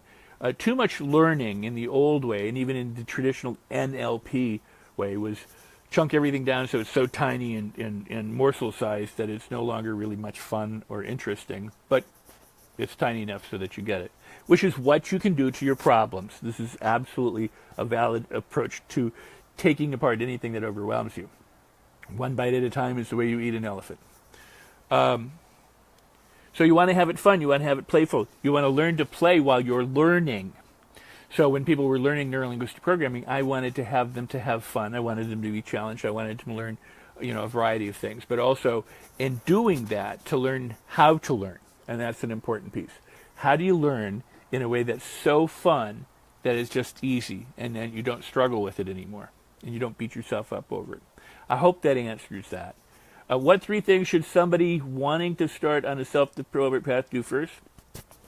Excellent question. All of these questions are good. Clarify what you want. Figure out what it is that you want. And then don't get distracted from it.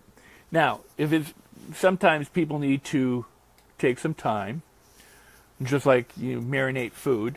You sometimes have to take some time in order to clarify what you want and determine what that is. But once you do, you find your life purpose or your mission. What is it that you were destined to do? I was destined for this. I was destined to talk, to be in front of people, to entertain, to educate. And I don't really educate anybody. I present, and you either get it or you don't, because when the student's ready, the learning appears, the teacher appears. My goal is to hand you the football and let you make the touchdown with it. So, but this has been my destiny. So you know what your destiny is. You find out what your life mission is, or what your purpose is, or what your vision is, or what you really want, or what your goals are, and then, or your dream. You clarify it, and you don't get distracted from it. Now, it might change as you progress, but you stick with it. You know what you want, and then you fashion your thoughts around that. I suggest always developing a positive mindset first and foremost. Tony Robbins is absolutely wrong. Tony Robbins does this thing of, positive thinking is, there are no trees, or there are no weeds, there are no weeds, there are no weeds. That's not positive thinking. Positive thinking is saying, I can handle any of the weeds. I can definitely tend my garden. And if weeds arise, I'll weed my garden. So that is first and foremost. Know what you want.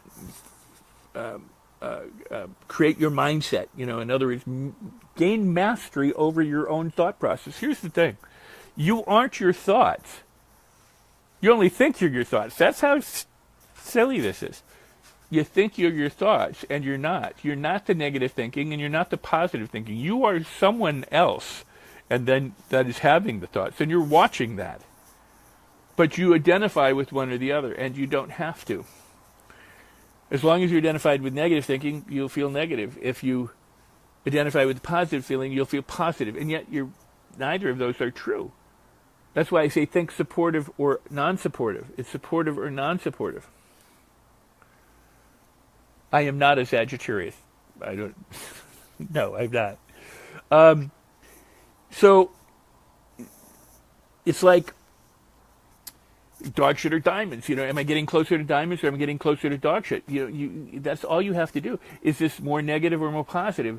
Is this feel bad or does this feel good? Keep it very simple.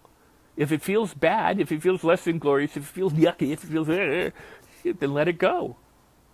Now, all of it's important. It's a signal. It's there. Whenever you're feeling yucky, you know what that tells you? That you're not thinking thoughts that make you feel good. So figure out what it is. Embrace it. Go, thank goodness I feel yucky at this moment. You don't have to go from yucky to bliss, but go from yucky to feeling a little bit better. Shift your thoughts. When you're driving down the road, you think you're going straight down the road, right? You're not. You're actually going like this down the road. A little bit to the left, a little bit to the right. You're always correcting. You're always correcting so that it appears like you're going straight down the road. Same thing with your mind. Mind goes off a little bit, correct. Your mind goes off a little bit, correct. Your mind goes off a little bit, correct. This is how you tame the beast. This is how you get rid of limiting beliefs. This is how you get rid of doubts and fears and worries. You know what? Worries is just negative goal setting, planning to be upset another day. And do you know what? One of the best things you can do when you have a worry is to go, what is the worst thing that can happen? Nobody really wants to answer that question because they'll go, well, the worst thing that happen is I'll lose my house, I'll end up in the street, and I'll end up in the gutter. And then you say, well, what's the worst that could happen with that? And then realize that for most people, those things never happen. I don't know who said, they made the quote, they said, what we fear almost never ever comes true. Keep it simple. Yeah. Almost never comes true. Now, I thought Michael had fielded some questions. There's a question I can't quite see. How do we flip limiting beliefs as in wanting to move forward career-wise? But I'm not sure what the question is, and I can't see who asked it, so I apologize there. That one's kind of... Somebody's mad at me or angry. So, mindset, get your feelings in order, know what you want, get your feelings in order, and then persist, keep doing it. If obstacles arise, as Napoleon Hill said, every obstacle has within it, every adversity has within it a seed of equivalent opportunity, meaning there's a lesson there. There's a lesson there. The reason why you continue, think of it this way, and you don't have to believe it, okay, just think of it this way. We can call it a reframe, call it whatever you want. Your brain, universe, God, will provide you the same lesson over and over and over and over and over and over and over and over and over again until you don't need it anymore. So if you have things that repeat, things that come up, themes that reoccur, you're dating the same sick guy over and over again, or sick girl over and over again, you bad relationships, you get money and then you don't have any money, and this is a pattern for you. Consider it someone trying to get your attention. They're trying to say, guess what? You got a pattern here. This is a lesson for you. And when you master it, you won't need it anymore. Does that make sense? In other words, if you embrace it, if you say, what can I learn from this? I always think of it as, seek an answer from your higher self, whatever you think that is. You go inside and you be still and you listen. Go, what is it? How can I learn? How can I benefit? What do I need to know? It's a great question. My opinion of religion, there are a lot of them, I guess, would be my opinion. I don't know where Michael went.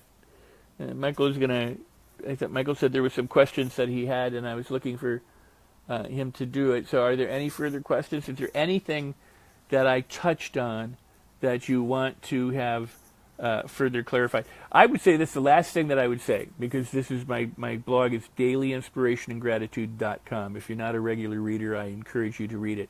Not only read it, but study it.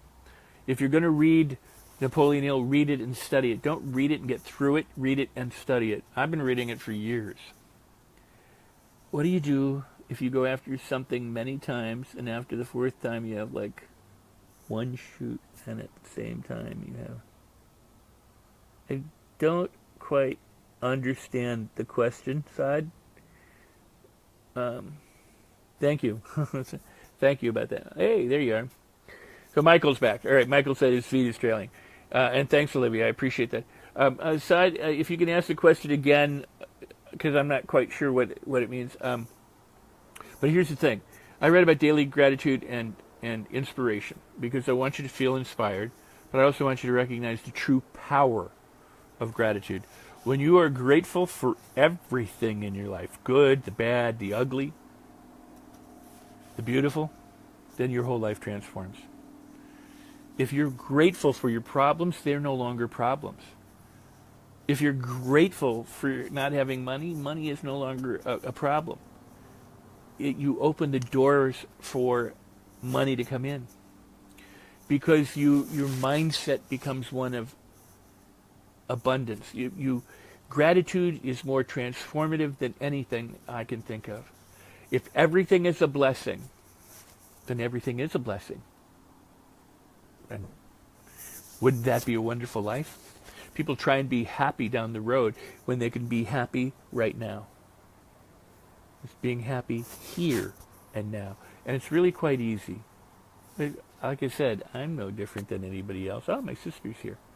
I'm no different than anybody else. I'm just learning some stuff in my life that I share with other people, things that have transformed me, and I've watched transform thousands of other people through the seminars and workshops. Delilah wants to know what it is that makes you so irresistibly sexy and charismatic. Attitude is everything, Delilah. And, of course, my cute, wonderful face and my frizzy, weird hair and my devilish sense of humor and charm. Great question, Delilah. I need more like you. Live gratefully. Absolutely. Oh, I'm Maurice. That's cool. And yeah, that's very cool. You know, people go, you know what, your blog has helped me. It's so timely. I've had people tell me that it's really, the post happened at just the right moment for them. My beach bum hair. I love it. I had shaved my head. I had, cropped it for 17 years, like around 1999, 2000. And I said, I am going to let it grow and be wild. No, that's the other part that makes me sexy, Delilah. Wow, you made my night. That put a big smile on my face. But live with gratitude. Everything that you do, if you laugh a lot and you love a lot and you're thankful a lot, then all sorts of good things can happen. And you know what? The worst thing that can ever happen rarely does. It just rarely does. But it's more bound to happen if you're worried about it happening. Because what you focus on is what you get. I have a saying, and I didn't originate it, I don't know where it came from, but speak only to bless, heal, and prosper. You got to watch out what you say, because everything you say is a declaration. Everything you say is an affirmation. It either supports you or it doesn't support you. It either is negative or it's positive. It's either dog shit or it's diamonds.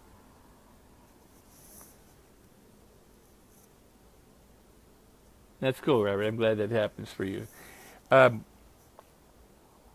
Timing is everything, right? The universe provides.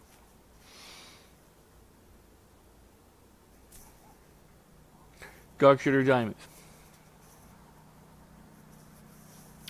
What's it going to be? Speak only to heal, bless, and prosper, or bless, heal, and prosper. What you say is what you get. What you see in your mind is what you get. What you visualize happening is what you create.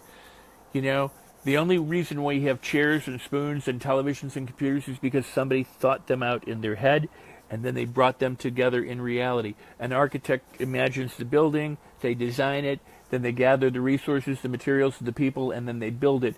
So what first begins as thought then becomes reality.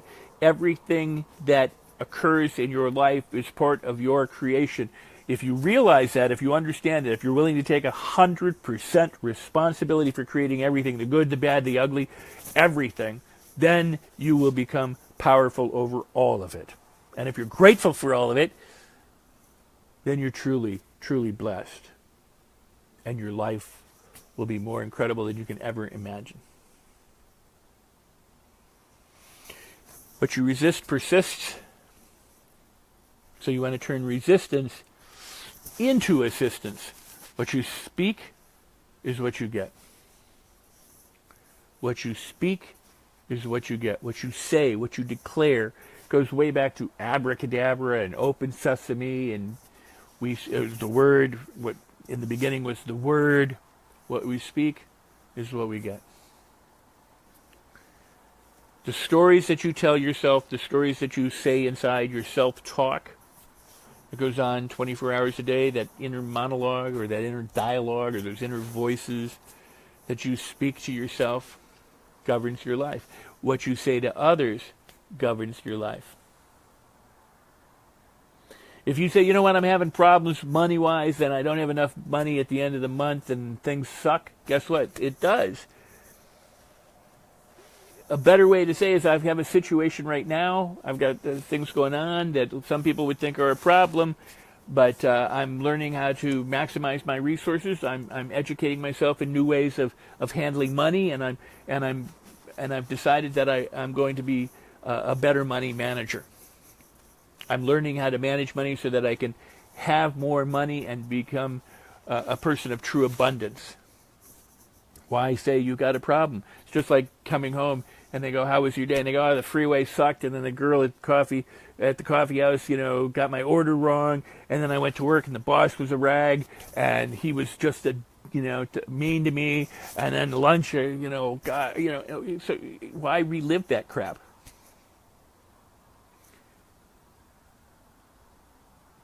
I don't do any NLP or DHE daily.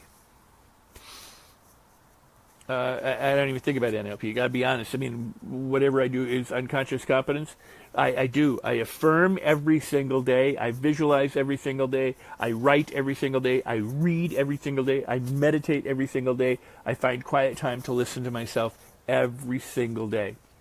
So when I visualize, yes, I'm probably using components. I am using components of neurolinguistic programming, but before neurolinguistic programming was Maxwell Maltz and cybernetics, and visualization has been around forever. But NLP has some really great tools for maximizing your ability to visualize, to create positive states of consciousness. I use so much of those kinds of things, excellence, that it's become a part of me. One of my biggest favorite anchors, which will be meaningless to anybody, was "It's a nice day for a walk." I said 40 years ago or 30 years ago or something like that. And when I think of that and I go for a walk, it's like a power walk. I feel incredible. I allow myself. And that's part of it. If you're feeling down, move. Shift yourself. Do something else. Get up, sing, dance. You can't have a problem if you keep moving. You can only be stuck if you're stuck. What stuck implies. It's like if you're stuck in the mud, your car wheels are spinning because they're not making contact with anything. You're not able to move. There's a lot of movement, but it's not getting you anywhere. So you want to actually make contact. The Lord wants to know how you get into a learning state. How do you get into a learning state? How to deal with negative environment. Well, how do you get into a learning state? How do you get open? Relax, take a deep breath.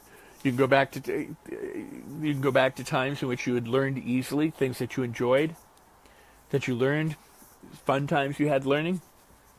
And then you can say you can anchor that.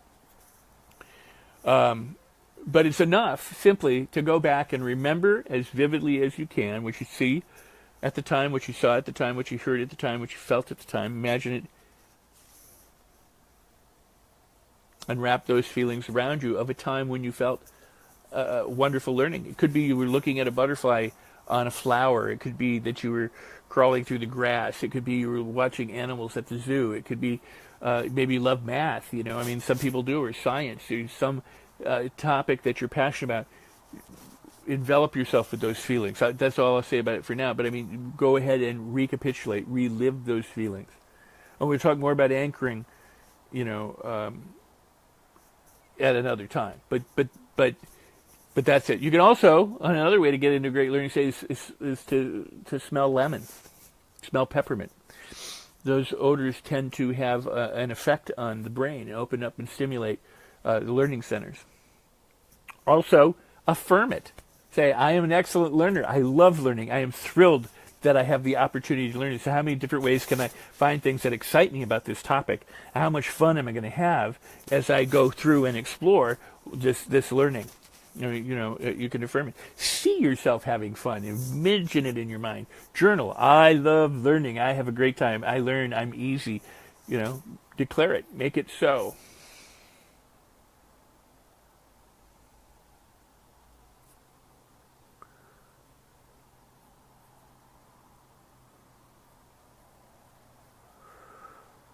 What do you have to do if you find you have cancer?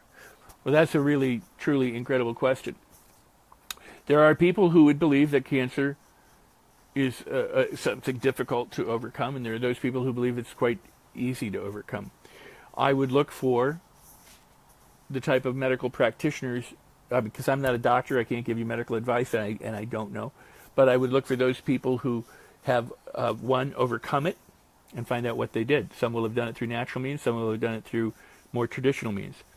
I would look into things like The Biology of Belief by Bruce Lipton. I would look into, help me out, Gary Braden.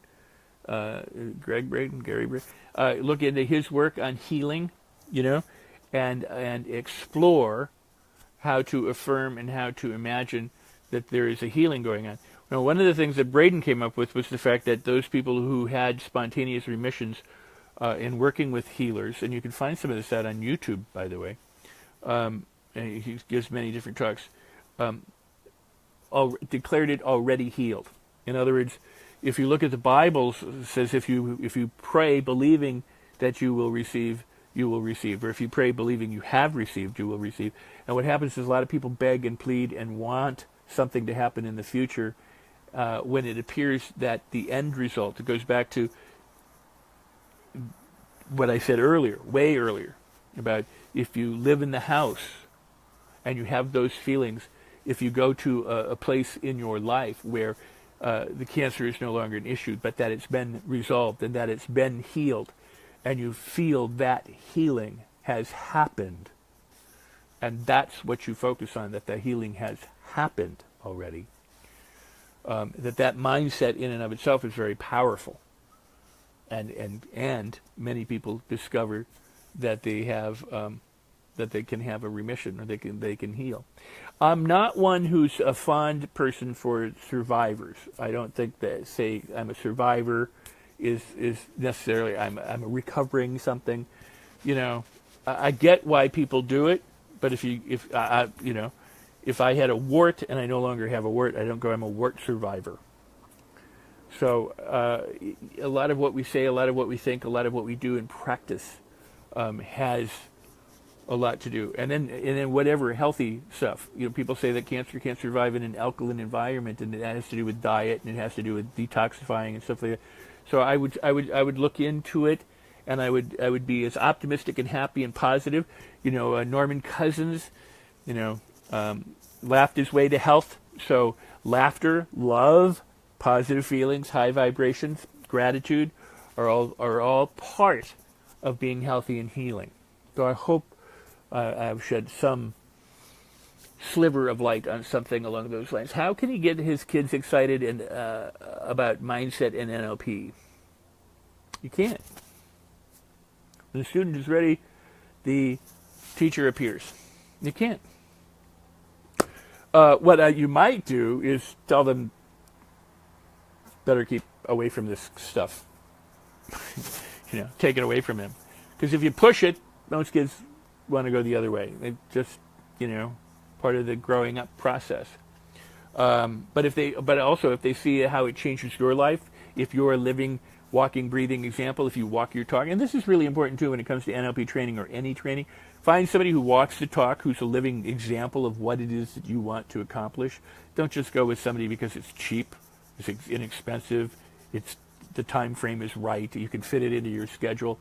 Find somebody who's going to be an actual benefit for you, a model for you, somebody who inspires you and pulls you up and lifts you up higher. And if you're living that way, then sometimes your kids can do it. I would say the same thing with my kids. My kids, I give them books and stuff. They don't want to read them. But if I have something out and they get curious about it, I say, you probably wouldn't be interested in that. That makes them more interested. It's that mismatching with them. If you're around people who are successful, or if you know what their passions or their interests are, you can sometimes get them that way by helping them fulfill what they want, by gently, not, my tendency would be to lecture my children, and don't ever do that. Better to ask them questions. So why do you want? What do you want? How do you want that? What do you need? How's that working for you?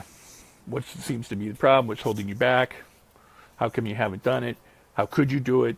As long as they don't feel like they're being overly questioned, better to let them come to the conclusions that they need the kinds of things by asking questions. Because the more questions you ask, the more information you gather, even though they're your own children. It's true about anybody, but the more questions you ask, if you especially you ask of your own children, then you know what the answer may be. And you may say, hey, you know what? I've got somebody who has the answer to that you might be interested, but if you want to talk to that person, then I'd be happy to put you in touch with them, and then connect them up with somebody who can tell them, hey, have you ever thought about working on your mindset? But it's like you can lead a horse to water, but you can't make it drink. So you create rapport, you stay enthusiastic and positive. And here's one thing that's really true, what I do with my family and my life. Unconditional acceptance and love, regardless of what goes on. I unconditionally accept and love, regardless of what goes on. If you're for it, I unconditionally love you and accept you. If you're against it, I unconditionally love you and accept you. What is. Where you are is where you are. I am not going to judge you. My expectation is you will work out for the best. There's what's called the Pygmalion effect in teaching and learning, which at the time was about students would come in and the teacher would be told these are poor students, and then they would grade them poorer. They would say these students are better students, and then of course they would grade them higher. Expectations that the teacher had also determined whether students worked harder or worked less. So if the teacher thought they were stupid, the students tended to do poorly, as much as if they thought they were good students, they tended to do better. So if you expect the very best of your kids, they might disappoint you from time to time, but continue to expect the best no matter what. Expect that they will solve it, expect that they will resolve it, expect that they will live it, expect that they will find it, expect that they are great, expect that they can handle anything. Believe that they are resourceful people.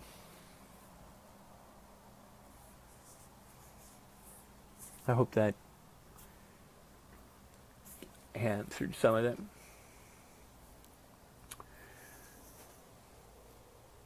The main thing is to get in touch with yourself and center yourself and come from a higher sense, from your higher self, from your higher purpose, and know that you can handle, you can accomplish, you can do anything you set your mind to.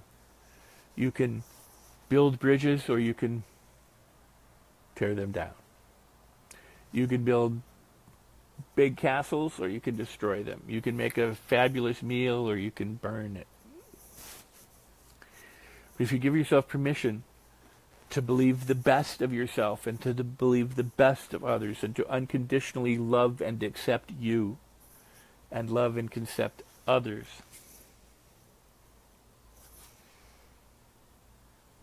you can have a marvelous life. The problem with most people, think about this. Now, I get a little political here. I think part of the reason why we have the world that we have and the troubles that we have is because we're all fractionated. I mean, we're not all of one mind. We don't have a mastermind that's in harmony over one thing. We are distracted by our phones, by the media, by traffic, by the daily life and struggles, by the fact that the banks don't give us interest, that you have to go to a job, that our foods are laden with bad crap in them and preservatives, and we're not being nutritionalized the way we should, and our water is contaminated, and the air is bad, and the planet is heating up, and politics is this, and there's all this stuff that's going on, and so people never really come to an agreement.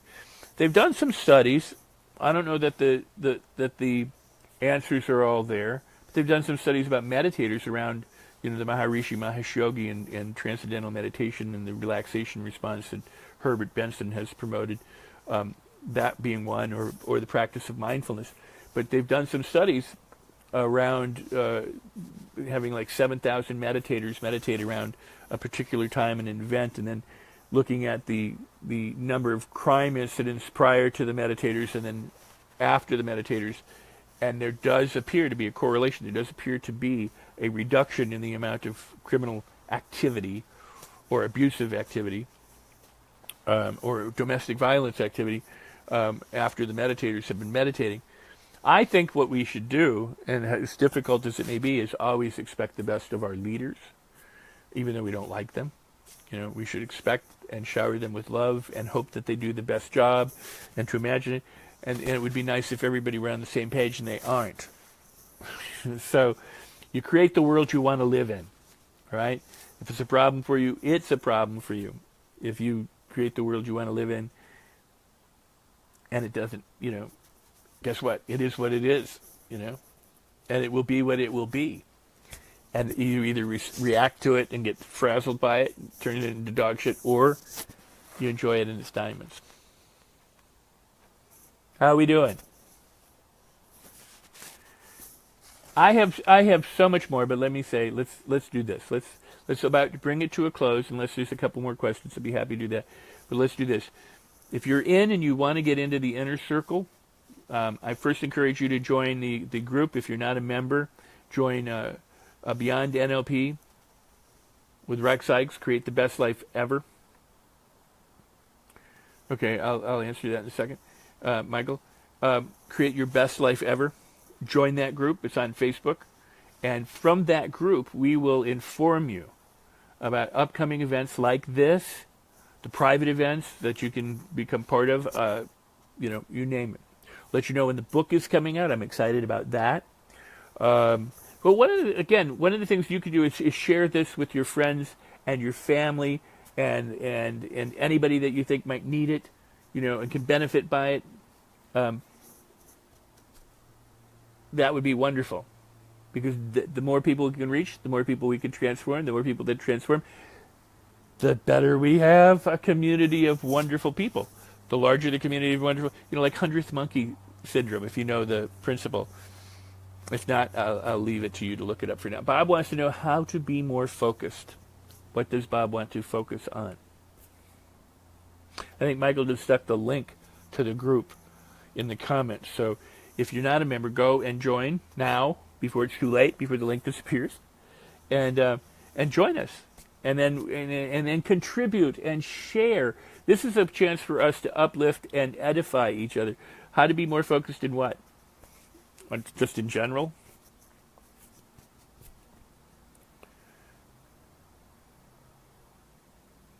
But share, uplift, edify, praise.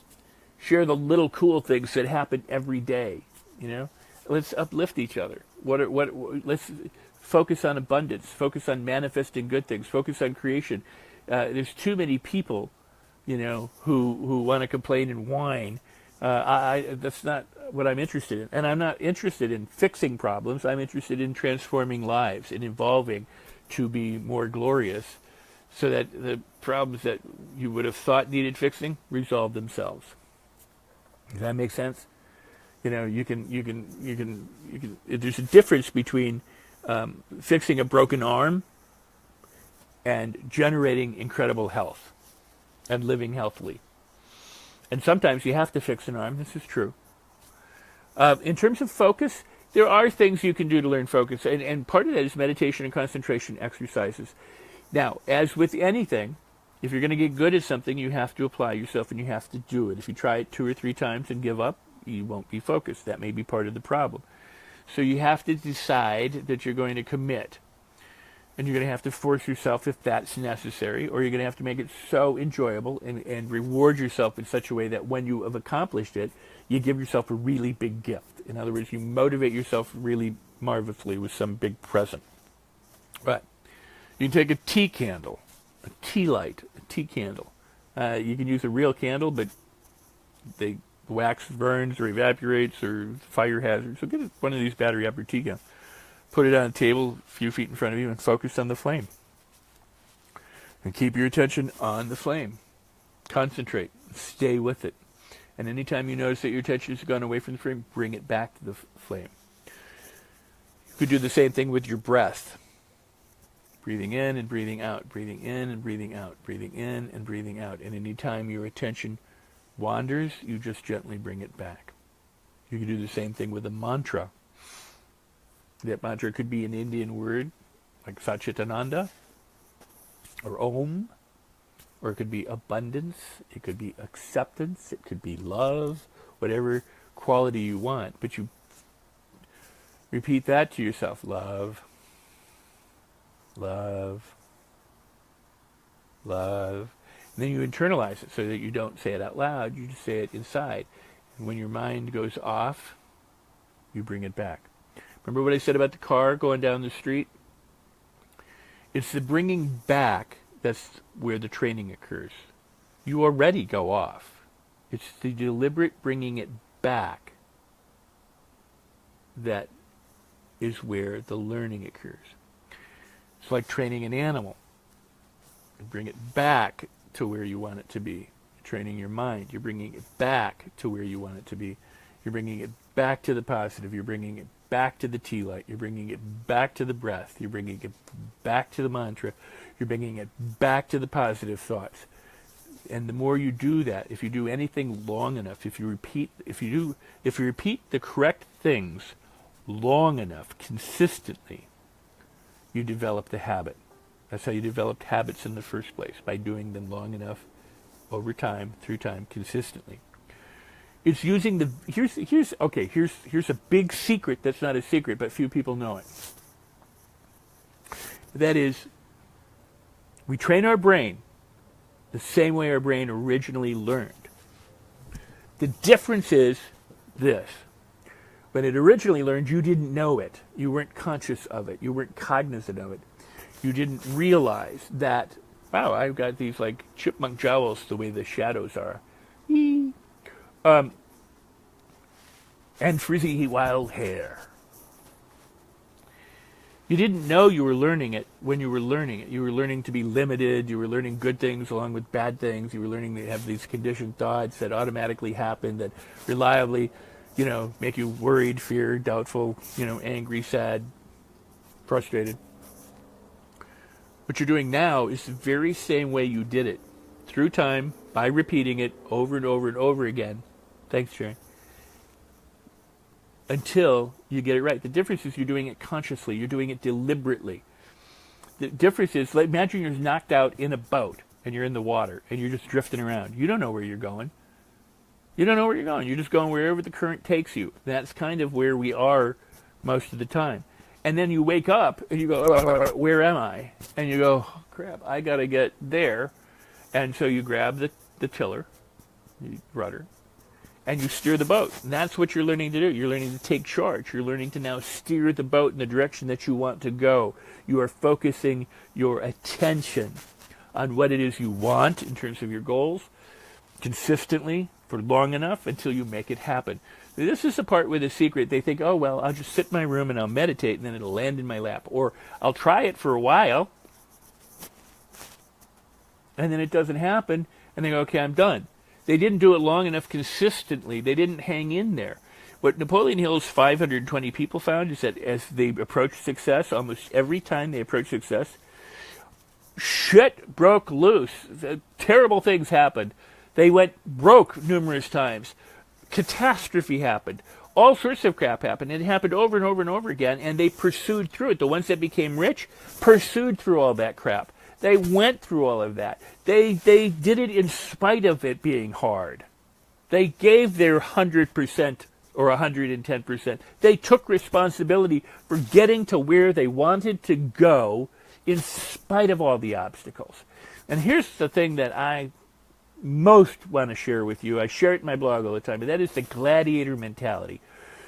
You can bet that Bobby Fischer, Kasparov, any major chess champion wants a worthy opponent.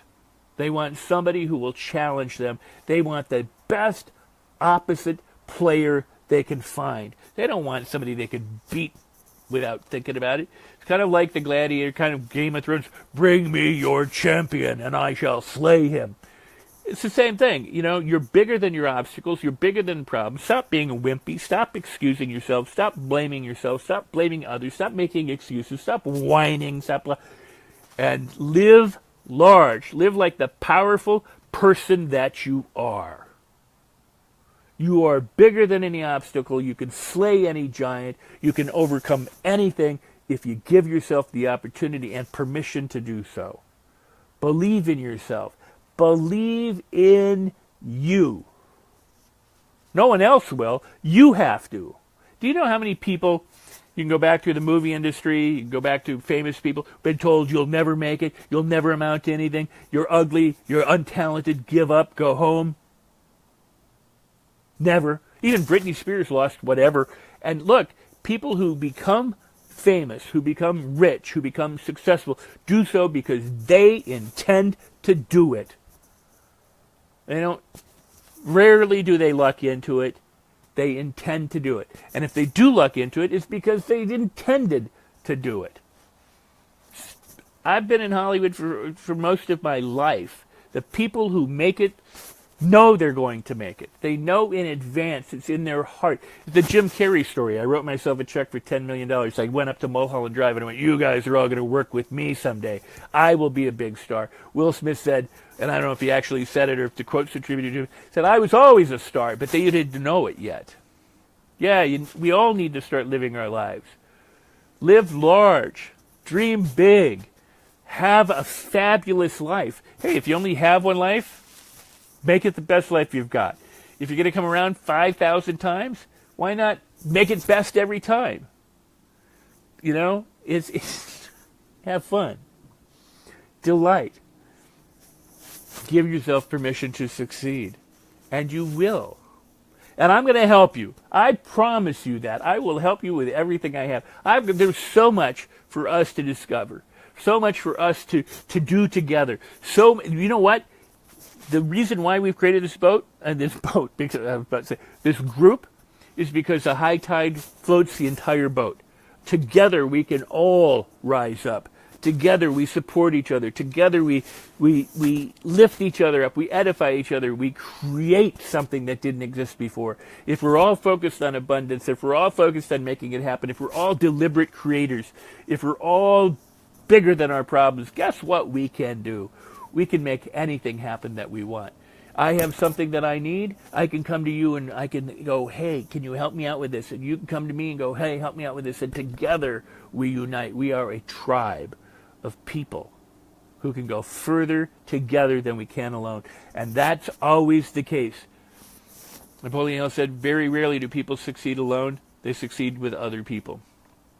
As far as tonight, you go as far as you can see, and when you get there, you can see farther. You know, you're walking down the path, and there's a curve. You can't see around the curve. You don't know what's coming yet, but when you get up there, you can now see around the curve.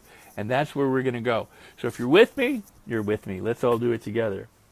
I hope you've had a great evening. Venus, hi, welcome. I hope you've had a great evening, and I hope I've answered your questions, and I hope you found great value in this. And I encourage you to watch it again and again and again and again. I encourage you to share it. And I encourage you to meet up in our group, ask questions, contribute. That's what it's all about. It's about that sharing and nurturing and caring. And I'll be there. Michael will be there. So, Oh, so thank you, Brian. I really appreciate it. Fantastic. I've had a blast. I really have. I'm glad to be here. Thanks, Glenn. I appreciate that. Thank you. I'm so happy that everybody showed up who showed up, and I don't know who's stayed and who's gone and who's here and who's coming back and all that. But thank you, Sharon. But thanks, Tim.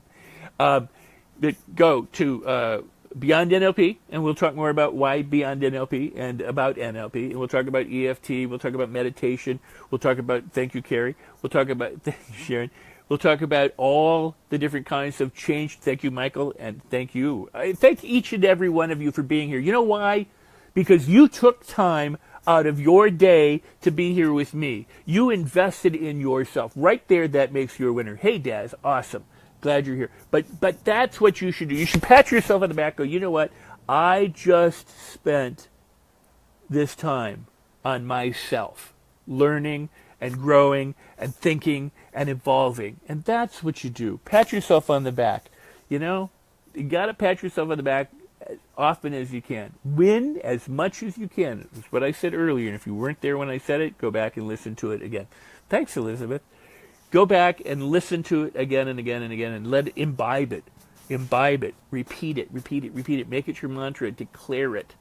Join our group. What's the group? Beyond NLP with Rex Sikes, creating your best life ever. Remember that. Create your best life ever. You're either getting close to it or you're getting further away from it. If it's taking you further away from it, stop. Take a deep breath. Shift to it. Oh, Attitude Activator. That's right. Daily Inspiration and Gratitude.com is my website. If you aren't there, if you don't read, subscribe, follow, spread it, share it. You know, if you see it on Facebook, share it to other places. You know, let's get the word out. I would really appreciate that. If you find any kind of value here, share this, share that. There's a store there, believe it or not, and it will have, I think it has the Attitude Activator. I think it has one of my books, and I think it has, it might have How to Get People to Do What You Want. I'm not sure what's there. I know I was going to raise the prices were going up. The fees for the products were going up in January. The guy who's working my website and I, that got waylaid, and the prices weren't raised. So whatever they are right now, if you go there and you want to purchase anything, go ahead and purchase. Those prices will be good. And I think you do it all through PayPal. I'm not even sure, but it should be there. But join the blog and join our group. Okay, create the best life ever, and then we'll let you know what's going on a daily and weekly basis. We'll let you know when the website's up. We'll let you know when we're going to have a webinar. I'm really looking forward to that. By the way, I told Michael tonight that I've recorded some other things with another gentleman. We did some audio recording in one case. We did some video recording at one point. Thank you, Tim. That's awesome. Thank you, Vincent and Amy. And I want to upload those to a place, too, where you can have access to that, or the inner circle or whatever. We'll work all that out, okay? All right, you have been fabulous. It's hard for me to say goodbye. It's difficult because I've enjoyed this so much, and I've enjoyed all the people who showed up, and I'm so thrilled, and I feel so grateful. So I take that moment that I took in all of my workshops back in those days to say namaste. It's kind of become cliche today, but it truly, truly is a meaningful moment, and it truly is a meaningful thing.